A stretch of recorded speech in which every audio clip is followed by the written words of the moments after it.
నిజంగా ఆంధ్రప్రదేశ్ పోలీసులకి దేశంలో చిట్ట చివరి ర్యాంక్ వచ్చిన పనితీరులో ఆంధ్రప్రదేశ్ పోలీసులు ప్రజల్లో ఎంత విశ్వాసాన్ని కోల్పోతున్నా, ఆ వ్యవస్థలో పనిచేస్తున్న వాళ్ళలో మాత్రం ఏ మార్పు రాకపోవడం నిజంగా బాధాకరం.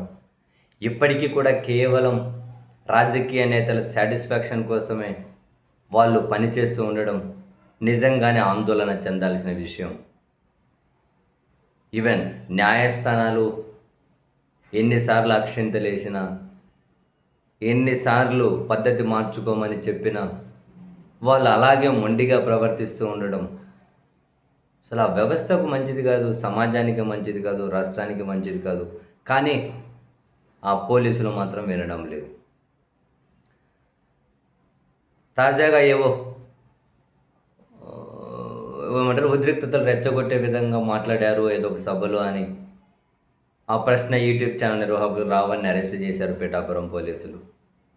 సరే, చట్ట ప్రకారం అరెస్ట్ చేశారు, ప్రొసీజర్ ప్రకారం మెజిస్ట్రేట్ ముందు హాజరుపరిచారు, రిమాండ్ తిరస్కరించుకుంటూ మెజిస్ట్రేట్ గారు నిర్ణయం ప్రకటించారు. అక్కడితో ఆగాలి యాక్చువల్గా.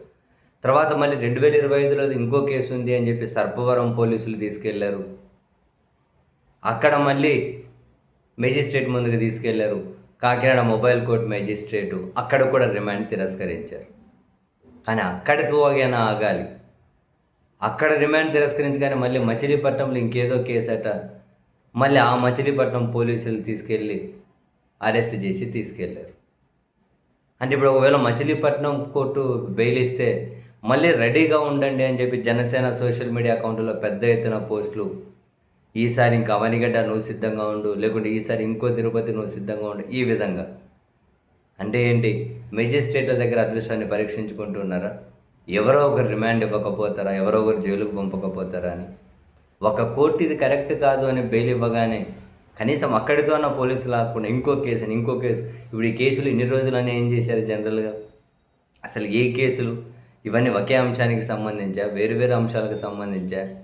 ఒకే అంశం అయితే ఎన్ని కేసులు పెట్టి అరెస్టులు చేస్తారు? ఎన్నిసార్లు కొన్ని న్యాయస్థానాలు చెప్పాలి? కళ్ళ ముందు కనిపిస్తూ ఉంది. దీని మీద ప్రముఖులు కూడా స్పందిస్తూ ఉన్నారు. ప్రముఖులు కానీ వీడియోలు రిలీజ్ చేస్తూ ఉన్నారు. ఏంటి ఇంత దారుణంగా ప్రవర్తిస్తూ ఉన్నారు? ఇంత కక్ష ఏంటి? ఎవరిగో సాటిస్ఫై చేసేకి పోలీసులు ఇలా ప్రవర్తించవచ్చా? న్యాయస్థానాలు చెప్పిన తర్వాతైనా వీళ్ళు మారరా అని చెప్పి సీరియస్లీ ఎవరిగోనో సాటిస్ఫై చేయాలి అని చెప్పి పోలీసులు మాత్రం నిజంగా ఇలా ప్రవర్తించాల్సిన అవసరం లేదేమో. వాళ్ళు డెఫినెట్లీ ఆత్మ పరిశీలన చేసుకోవాల్సిన అవసరం అయితే ఖచ్చితంగా ఉంటుంది.